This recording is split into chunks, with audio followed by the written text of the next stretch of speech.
আমার দীঘা বেড়ানোর ছবি দেখে সবাই একটাই কথা জানতে চেয়েছিল, এত সুন্দর হোটেলটা কোথায়, আমি কোন হোটেলে ছিলাম।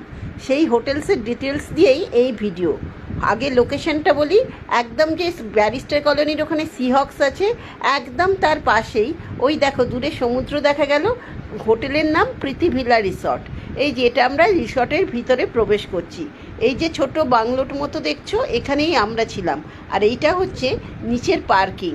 এবার ছাদ থেকে দেখাই ভিউটা কেমন। এই দেখো দূরে সমুদ্র দেখা যাচ্ছে, আর এইটা হচ্ছে সিহক্স যেটা বলছিলাম। অনেক পুরনো হোটেল, যারা দীঘায় গেছো জানো। সিহক্সের ঠিক পিছনের বিল্ডিংটা আমাদের হোটেল। হোটেলের নিচ থেকে কিন্তু সমুদ্র দেখা যায় না, হোটেলের ওপরে ছাদে গেলে অবশ্যই সমুদ্র দেখা যায়। পাশাপাশি দুটো ঘর আমরা নিয়েছিলাম। এই যে এই দুটো রুম আমাদেরটা তোমাদের দিই। রুমটা খুব সুন্দর ছিল, একদম নতুন ঝাঁ চকচকে।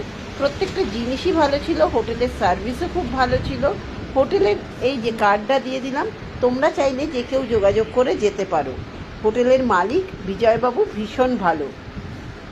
এই হোটেলে কিন্তু ইনহাউস রেস্টুরেন্টের ব্যবস্থা নেই, তবে হোটেল থেকে বেরোলে সামনে খাবার দাবার চা জল সমস্ত কিছু তুমি পাবে।